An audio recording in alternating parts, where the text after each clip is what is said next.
제108의 이론 10번 문제. 다음 중 공손 및 자가 폐물이 회계 처리되게 되는 설명을 겁나 틀린 것은? 일단 공손이라는 거는 불량이죠. 불량품이고요. 자가 폐물은 다른 얘기예요. 얘는 생산 과정에서 부수적으로 발생하는 찌꺼기들을 겁나 의미하게 된다는 얘기예요. 공손은 그래서 얘는 메인 제품을 만드는데 그 제품이 잘못된 게 공손이고요. 자가 폐물 같은 경우는 예를 들어 뭐 가구 공장 같은 데서 톱밥 이런 거 나오잖아요. 톱밥. 그 다음에 뭐 옷이나 뭐 이런 거 생산할 때는 뭐 천조각 뭐 이런 것들이 나오잖아요. 그 다음에 뭐 금속 가지고 막 하는 데는 뭐 쇠조각 뭐 이런 것들이 나오죠. 얘는 메인 제품이 아니잖아요. 뭐 톱밥 만들려고 하는 게 아니라 가구 만들다 보니까 나오는 거고, 옷 만들다 보니까 천조각 이런 거 나오는 거고. 그래서 두 개가 차이가 있죠. 자, 틀린 것은 자, 일단 정상적이면서도 모든 작업이 공통되는 공손원가, 즉 정상 공손이죠. 자, 이것도 많이 나오는 부분인데 정상 공손과 비정상 공손의 취급을 아시죠? 정상 공손은 뭘로 취급해요? 제조원가. 제조원가. 네, 비정상 공손은 뭔가 실수나 부주의로 인해서 훨씬 많이 발생하는 것이죠. 얘는 영업의 비용. 자, 근데 정상 공손의 경우에 모든 작업에 공통되는, 그러니까 모든 제품 A, B, C 이거 다 관련되어 있는 공손원가는 공손이 발생한 제조 부문에 부과하여 제조간접원가의 배부과정, 즉 제조간접비는 OH죠. 오버헤드 코스트. 배부과정 통해 모든 작업 배부되도록 한다. 맞아요. 이 제조원가로 가긴 가는데 이게 뭐 직접 재료비요? 직접 재료비는 뭐 황도 통조림 만들 때 들어가는 복숭아, 뭐 꽁치 통조림 만들 때 들어가는 꽁치, 이게 메인이 직접 재료비고 직접 농업이요? 거기서 그 해당 공정에서 일하는 사람들의 월급이요? 아니죠. 얘는 제조간접비로 해서 겁나 배부되는 것이다라는 얘기다. 그쵸? 다음 두 번째, 비정상 공손. 비정상 공손은 영업의 비용이요. 제조원가가 8만원 들어갔는데 처분 가치가 만원밖에 안 돼. 왜냐? 뭐 찌그러지고 막 이랬으니까. 다음과 같이 겁나 회계 처리한다 라고 되는데, 일단은 요건 사실 좀 예외적인 거잖아요. 불량품이 발생한 거는 좀 예외적으로 잘못된 거고, 원래는 어떻게 돼요? 제공품이 정상적으로 제품이 됐다 그러면은, 자, 제공품 뭔가 8만원만큼 만들었던 게 없어지면서 제품이 되는 것이죠. 뭐 별건 아니지만 그래도 중요한 거예요. 원칙을 먼저 알고서 그 다음에 예외적인 걸 하실 수 있어야 되는 거예요. 자, 일단 그러면 제공품을 없애요. 이제 얘는 더 이상 제품이 될 수가 없기 때문에 일단 제공품을 그냥 없애서 패 죽인 다음에 만원만큼의 가치를 가진 공손품이라는 자산으로 바꿔줘요. 얘는 나중에 팔면은 뭐 없어지겠죠. 그 다음에 요 7만원만큼 손해가 발생했죠. 이거는 공손 손실이라는 영업의 비용으로 겁나 처리해주면 되는 것이다 라는 얘기예요. 됐죠? 2번도 맞는 설명이네요. 자, 작업 폐물이 정상적이다 그러면 금액이 어느 정도 의미가 있다. 약간의 금액이 있는 경우, 자, 이때는 두 가지로 할 수 있어요. 특정 작업에서만 발생하는 경우가 있을 수 있고, 모든 작업에서 공통적으로 발생하는 경우가 있을 수 있어요. 자, 그래서 뭐 A라는 작업에서만 발생했다 그러면 그 작업에 직접 재료비에서 차감을 해요. 여러분 이거 줄여 쓰는 게 훨씬 편해요. 다이렉트 머티리얼 에서 차감. 근데 둘 이상의 작업에서 발생한 비용은 제조간접비죠. 그래서 모든 작업에서 발생했다 그러면 제조간접비에서 차감. 즉 오버헤드 코스트 OH에서 차감. 지금 정상적이면 약간 금액의 의미가 있는 것이고, 모든 작업에서 공통되는 경우에는 제조간접비에서 차감하는 게 맞아요. 지금 1번, 2번, 3번 다 맞으니까 아마 정답은 4번이 될 것 같은데요. 작업 폐물이 비정상적으로 아주 조금 발생하는 게 100원, 200원 그런 경우에는 작업 폐물의 매각 가치를 제조간접원가에서 차감하는 게 아니라 그냥 자비익 처리예요. 자비익 처리. 톱밥 이렇게 좀 나왔는데 뭐 1,000원, 2,000원 이렇게 판다. 그냥 자비익이죠. 그런 거는 이렇게 막 원가 계산할 때 막 그걸 복잡하게 반영할 필요까지는 없다. 정답은 4번이 되겠습니다. 자, 다음은 세법 5가지인데요.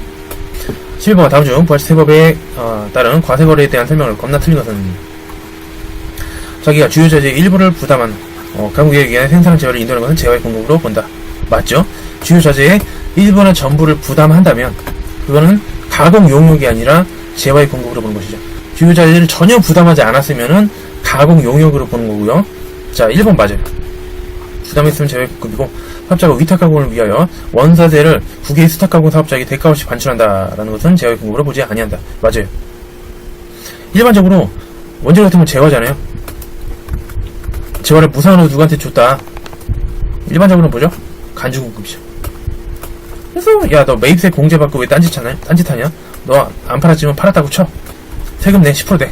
요게 이제 간주공급인데 지금은 그게 아니라 위탁가공하기 위해서 원자재를 그냥 일단 옮겨준 거기 때문에 이거 간주공급을 해서 뭐 과세하고 그런 개념이 아니에요. 그 다음에 주된 사업과 관련하여 용역 제공 과정에서 필연적으로 생기는 재화의 공급은 주된 용역의 공급에 포함되는 것으로 본다라는 얘기다. 맞죠? 아니. 자, 이것도 기본적인 이런 개념이 정립이 안 돼 있으면은 읽고도 뭐 주된 사업에 관련은 뭐지? 뭐 이렇게 몰라요? 자, 이건 쉽게 말해서 어떤 거냐면은 우리가 베스킨라빈스 가가지고 아이스크림 사 먹으면은 아이스크림만 딱 주는 게 아니라 뭐 숟가락도 챙겨주고 뭐 아이스크림 케이크 같은 경우는 그 스티로폼 박스도 주고 이쁘게 포장도 해주고 그러잖아요. 이렇게 내가 뭔가를 사면은 부수적으로 더 챙겨주는 그런 걸 의미한다고 보시면 돼요. 이런 걸 이제 부수재화 용역이라고 하는데 이거는 두 가지가 있어요. 일단 거래에 부수되는 거. 거래에 부수되는 거는 방금 전에 그 말씀드린 그런 아이스크림 케이크랑 뭐 스푼이나 뭐 플라스틱 박스 뭐 초도 좀 챙겨주고 그렇겠죠. 뭐 생일이면. 그래서 아니 아이스크림 케이크 사면서 아이스크림에 대한 세금계산서도 끊고 별도의 거래로서 스푼에 대해서 세금계산서 끊고 막 그래요? 미쳤다라는 얘기다. 그죠? 그게 아니라 거래에 부수되는 거는 그냥 하나의 거래를 보는 거예요. 별도의 거래가 아니에요. 그냥 하나의 통째로 거래고 그 다음으로는 이제 사업에 부수되는 경우가 있어요. 이 문제가 그 문제인데 자 사업도 두 가지로 나눌 수 있고요. 자 과세사업이랑 면세사업. 일반적으로 제조업이나 뭐 유통업 이런 데 과세고 뭐 금융보험이라든지 뭐 학원 이런 건 면세죠. 이렇게 사업이 과세일 수도 있고 면세일 수도 있고 그 다음에 내가 파는 재화가 과세 재화일 수도 있고 일반적인 뭐 자동차 건물 이런 걸 팔 수도 있고 그 다음에 면세인 예를 들어 뭐 토지 이런 걸 팔 수도 있는 것이다. 그래서 네 가지 조합이 나오죠. 과세사업자가 과세물건 팔 경우 과세사업자가 면세물건을 팔 경우 그 다음에 면세사업자가 과세인 재화를 양도할 경우 그 다음에 면세사업자가 면세인 거를 팔 경우 자 이때는 이렇게만 알아두시면 돼요.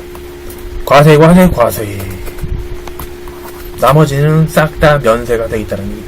그리고 생각해보세요. 내가 무슨 제조업자인데 내 건물을 팔았다. 그럼 fakti적으로 과세잖아요. 근데 내가 토지를 팔았다. 면세잖아요. 그죠? 재밌는 점은 예를 들어 학원이다. 그래서 인허가 받은 교육용은 면세잖아요. 학원에서 차를 팔았어요. 과세예요, 면세요? 면세다라는 얘기다. 아니면 도서를 파는 회사가 있어요. 도서신문, 잡지광고, 뉴스통신 면세죠. 그런 회사가 쓰고 있던 비품을 팔았다. 과세 면세요? 면세요? 자 그렇게 보시면 되고요. 주된 사업과 관련하여 용역의 제공 과정에서 필연적으로 생기는 재외 공급은 주된 용역에 공급이 포함되는 것으로 본다. 요거는 사업이 아니라 사업에 부수되는 것이 아니라 거래에 부수되는 것이죠. 그래서 어떤 용역을 제공하면서 어떤 재화를 부수적인 재화를 조금 이렇게 같이 주는 경우에 그런 경우에는 그 용역에 따라가는 거예요. 그 용역이 과세면은 그냥 얘도 과세하는 거고 그다음 걔가 면세면은 얘도 면세하는 거고. 됐죠? 4번 사업자가 특수관계에 인에게 특수관계는 이제 그냥 친한 친인척이라 보시면 돼요. 가족이나 형제 에게 사업용 부동산의 임대 용역을 제공하는 것은 용역의 공급으로 본다라는 얘기다. 이거 제 생각에는 출제자분께서 무상으로라는 거를 좀 넣고 싶었던 것 같아요. 부동산 임대 용역이죠. 용역의 무상 공급은 과세를 한다 안 한다? 안 해요. 그렇지만 딱 하나의 예외가 있는데 이거예요. 자 사업자가 예를 들어 형이다. 형이랑 동생이 있는데 형은 굉장히 부지런하고 그래서 자수성가를 해가지고 건물을 한 채 가지고 있어. 근데 동생, 특수관계인 동생이야. 동생인데 맨날 밤새 게임만 하고 야 너 한 선생님 강의 끝내준다는데 가서 회계 배워. 강의 미쳤다란 얘기다. 형이 아무리 뭐 밤 되지 말란 말이 해도 동생은 그냥 아유 귀찮아 막 이래요. 그러다가 1층에 자리가 났어요. 형이 가지고 있는 그 사업용 요 상가 건물이 있는데 1층 자리가 비어가지고 동생한테 그랬어. 야 너 여기 와서 편의점 해. 그렇게 놀지 말고 요번에 해. 형이 자리 하나 줄 테니까 이번에 열심히 해봐야 된다. 알았지? 그러면서 뭐라 그랬어? 고객님 월세는 300만원입니다. 그래요? 아니. 그래서 임대 용역 이거는 월세죠. 월세를 안 받고 공짜로 제공하는 경우 용역의 공급으로 본다. 원래 용역의 무상 공급은 과세하지 않아요. 그래서 음식점업 그 다음에 뭐 이발소 뭐 미용실 뭐 이런 데 있죠. 아니 우리 엄마가 김밥 정옥하는데 내가 공짜로 가가지고 뭐 10,000원어치 뭐 김밥이랑 뭐 라면이랑 뭐 먹었다 그런 거에 대해서 과세하냐? 아니에요. 그 다음에 뭐 미용실 뭐 우리 엄마가 미용실 하는데 머리 감고 그냥 간다. 엄마가 뒤에서 불러요. 고객님 네 커트는 15,000원입니다 막 이래요? 안 그러죠. 그런 거는 과세하지 않지만 사업자가 특수관계인한테 사업용 부동산을 무상으로 꼭 공짜로 겁나 제공하는 것은, 즉 월세를 안 받는 것은, 그때는 무상으로 공급했다고 해도 그때는 용의 공고를 봐서 과세를 하겠다는 뜻이에요. 그래서 너 월세 10%만큼 세금 내, 이렇게 뜯겠다는 것이죠. 근데 무상으로는 단어가 없어도 뭐 유상이면 당연히 과세죠. 쭉! 정답은 3번으로 하시면 되겠습니다. 자, 다음은 12번 문제. 다음 중 부가세법에 따른 신고와 납부에 대한 설명을 겁나 틀린 것은, 자, 모든 사업자는 예정신고 기간 과세표준과 납부세액을 관할 세무서장에 겁나 신고해야 한다는 얘기다. 일단 뭐 과세표준이라는 건 공급 가액이고, 납부세액은 매출세액에서 대입세액 뺀 거죠. 자, 신고해야 되는 건 맞아요. 맞는데, 자, 예정신고 때 모든 사업자 다 해야 되냐? 틀렸어요. 예정고지라 그래서 예정고지. 자, 우리 개인 사업자분들 있잖아요. 뭐 동네 호프집, 편의점, 뭐 세탁소 아저씨 이런 분들이나, 그 다음에 소규모인 법인, 규모가 좀 작은 데는 신고하는 게 아니라 그냥 고지서가 날라와요. 그러면은 그때 돈을 내면 된다는 얘기다는 얘기다. 그래서 웬만한 시험에서 뭐 모든 인허가 나오면 대부분 틀렸죠. 1번이 틀렸어요. 정답이요. 간이과세자에게 해당 과세기간 개시일 현재 일반 과세제로 변경된 경우, 그래서 규모가 좀 커져가지고 이제 일반 과세제로 변경된 경우 예정고지가 면제가 된다는 얘기다는 얘기. 간이과세자는 1년을 과세기간으로 해서 원래는 다음 연도 1월 25일까지 내면 되는데 중간에 예정고지가 있어요. 그래서 7월 25일까지 한 번 돼요. 그래서 1년에 2번씩 내는 거거든요, 사실.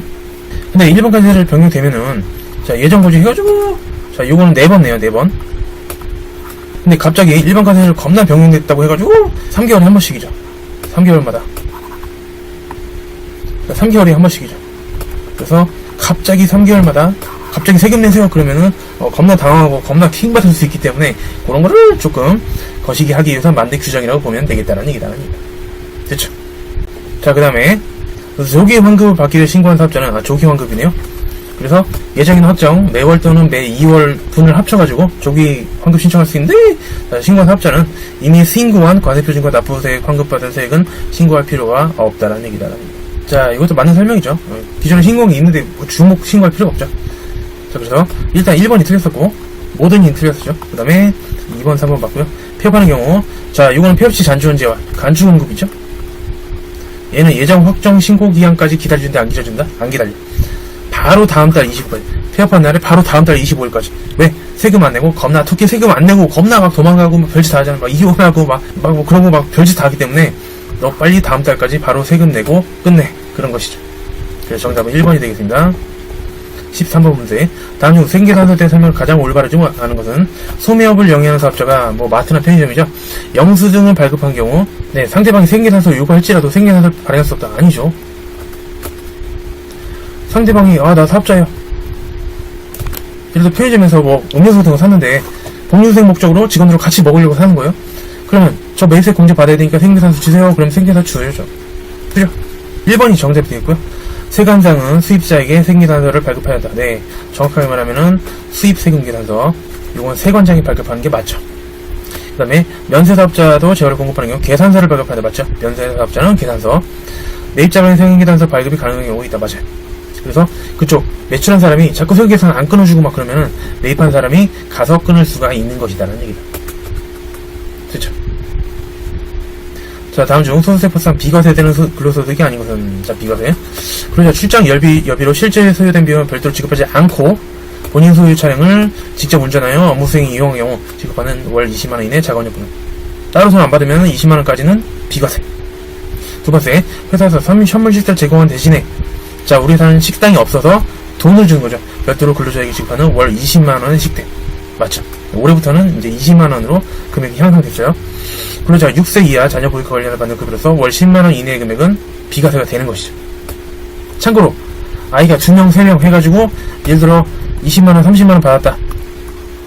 그래도 한도는 10만원까지. 몇 명 있어가지고 많이 받더라도 한도는 10만원. 인원수 곱해지는 게 아니라, 아무튼 그 다음에 대주주인 출자 임원이 사택을 제공받으로써 얻는 이익.